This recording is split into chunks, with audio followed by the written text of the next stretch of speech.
Underneath the sweat and sunburn, the young recruits didn't see her scars. But when Clare Thompson pulled off her jacket, one thing spoke louder than words. A faded tattoo. An eagle perched on crossed swords. The mark of detachment 3579. No one talks about Silent Watch because no one came back, except her. She didn't come to relive the past.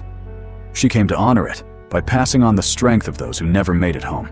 Welcome to Thankful Tales. Together we make their courage live beyond memory, under the harsh New Mexico sun. As dawn breaks, Clare Thompson steers her battered Tacoma through the gates of Fort Ridgeline.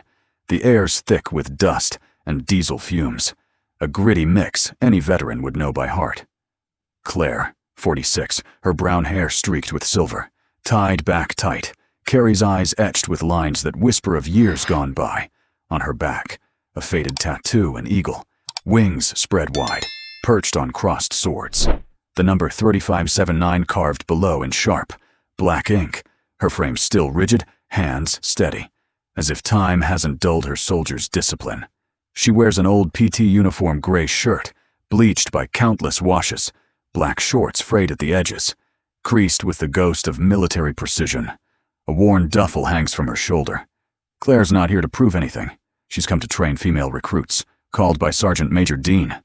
His voice, rough from too many desert deployments, had said, "We need someone who knows what it's like to push through when everything falls apart."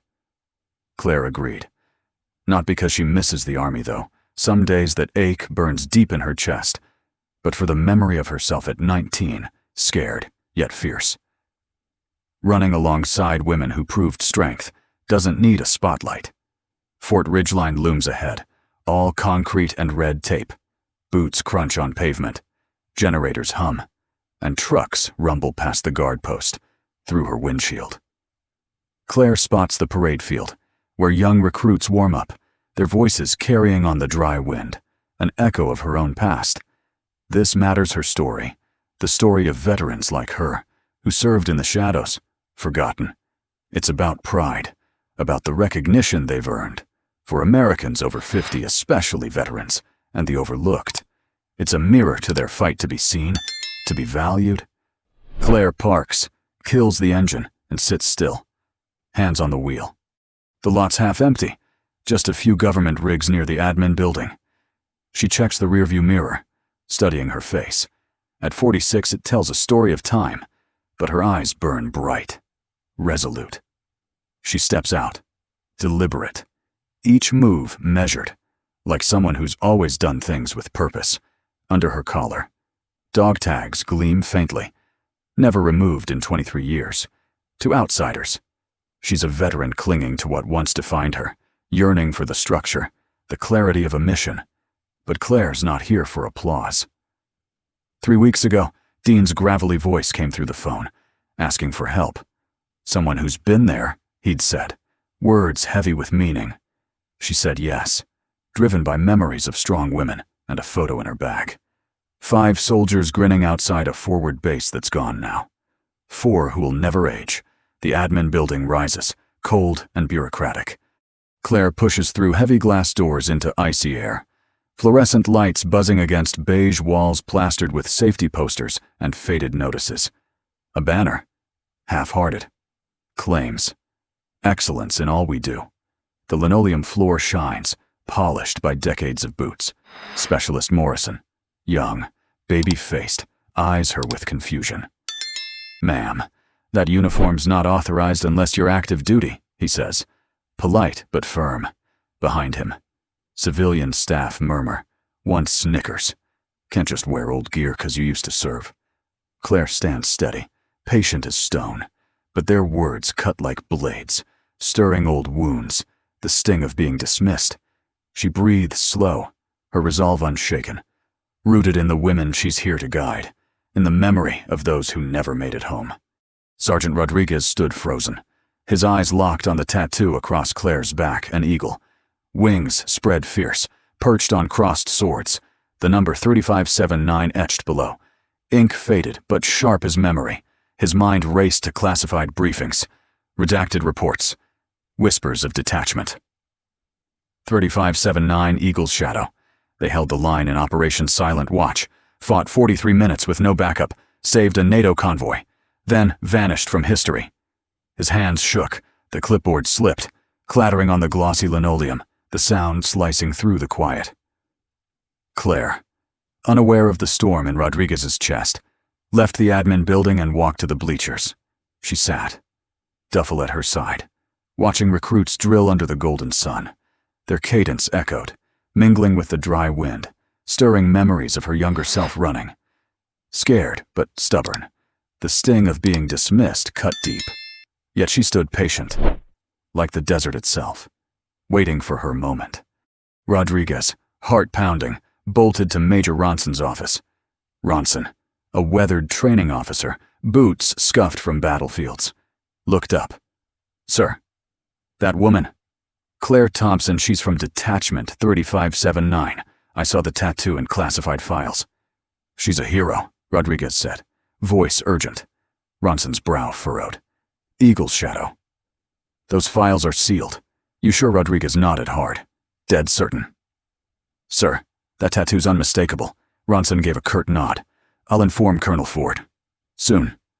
Ford arrived tall, silver-haired, medals gleaming with stories the news never told.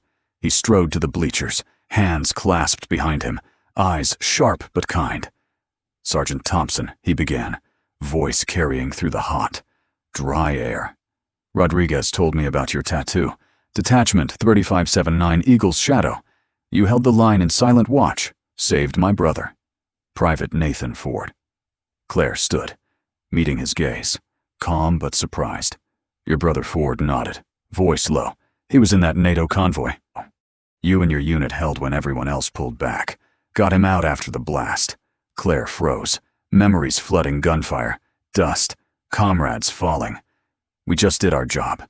Colonel," she whispered, throat tight. Ford stepped closer, his voice soft, like a confession. "Nathan lived 16 more years, married, had kids, passed quietly last winter. Because of you." Clare drew a deep breath. "Good, that's good." Ford raised his hand, saluting crisp and formal at the field's edge. In view of recruits, officers, everyone. The base fell silent. Recruits stopped mid-drill, heads turning, watching something rare unfold. He held the salute longer than protocol, then lowered his hand, voice booming. "If Sgt Thompson wants to wear that uniform, she wears it. She'll train our recruits. Anyone got a problem? Come see me." Clare returned the salute, her eyes bright with quiet pride. Ford smiled. "Walk with me, Sergeant. We'll make this right." They headed to the admin building, two soldiers who knew the weight of courage, through the glass doors. Morrison and Harris stood silent, realizing their mistake. Recruits whispered, sensing something monumental, like a wind shifting across the desert. The New Mexico sun scorches the Fort Ridgeline training field, sweat rolling down the faces of the female recruits, but they keep running, driven to prove themselves. Clare Thompson, now recognized by Colonel Ford, stands before them, posture rigid, eyes blazing. "Today, you'll learn to push past your limits," she says, her voice steady, cutting through the dry wind. "Strength isn't just muscle, it's will." She leads them through warm-up stretches, a light jog around the field. The clatter of boots mixes with ragged breaths, the smell of dry dust rising from the earth. "Keep the pace, ladies," Clare calls, setting the rhythm with her sure strides. Then she gathers them. Circuit 20 push-ups, 30 sit-ups, 20 squats, 10 burpees. 3 rounds. Go the recruits. Nervous at first, dive in with grit. Clare moves among them, correcting form. Sarah. Back straight, she tells a 19-year-old, ponytail high, face flushed with effort. Sarah grits her teeth, finishes her push-ups, her eyes lighting up as Clare nods. "Good job. Keep it up." Clare joins in, knocking out burpees with smooth precision, drawing gasps of awe from the recruits. After the first round, Clare calls a break. The recruits collapse, panting, water bottles trembling in their hands. Sarah, curious, steps closer. "Ma'am, your tattoo. What's it mean?" She points to the eagle, wings spread wide. the number 3579 below. Clare pauses, her gaze drifting, then offers a small smile. It's for Detachment 3579 Eagle's Shadow, a mission operation silent watch. We held the line 43 minutes, no support, to save a NATO convoy. Sarah's eyes widen. For real, what happened? Clare breathes deep, memories of smoke and gunfire flooding back. We fought for our team, for those who needed us. Many didn't make it home. This tattoo keeps them with me. Sarah nods, voice shaky. Thank you for sharing. Ma'am. Clare pats her shoulder. Remember? Sarah. Serving means doing what's right, no matter how hard. They press on, Clare leading the second circuit, then the third, pushing them beyond their breaking points. Next, a 2-mile run around the base. Clare runs ahead, breathing even, while recruits gasp behind. Don't quit, she shouts. Pain fades. Pride lasts forever, Sarah. Lagging, face beet red, feels Clare slow to her side. Breathe steady. One step at a time, Clare says. Sarah nods, picks up speed, crossing the finish line with a triumphant grin. When it's over, recruits sprawl on the grass, laughing, high-fiving. Clare gathers them. Today, you proved you've got what it takes. The Army needs will, teamwork, grit. You've got that. The recruits clap, eyes shining with respect. Sarah speaks up. Thank you. Ma'am, you inspire us. Clare shakes her head. You're the inspiration. I'm just showing the way. As they disperse, Clare lingers, gazing at the field, a quiet fulfillment warming her chest. She's passed the torch to a new generation, just as her comrades once did for her. The New Mexico desert glows golden as the sun dips low over Fort Ridgeline. Clare Thompson, done with the day's training, stands by her weathered Tacoma, duffel slung over her shoulder. The female recruits, shirts soaked with sweat, huddle nearby, whispering about the woman who pushed them to run faster. Dig deeper. Sarah, 19, ponytail tight, steps forward, eyes shining with awe. Ma'am, you changed us, she says, voice catching. Clare smiles softly. Thanks. Sarah, you all make me proud. Before she climbs into her truck, Colonel Ford appears, his presence commanding, medals glinting. Sgt Thompson, join us in the briefing room. Something special, he says, eyes warm. Clare raises an eyebrow, curious. What's this about? Colonel Ford just smiles. You'll see. In the briefing room, fluorescent lights hum over officers and recruits.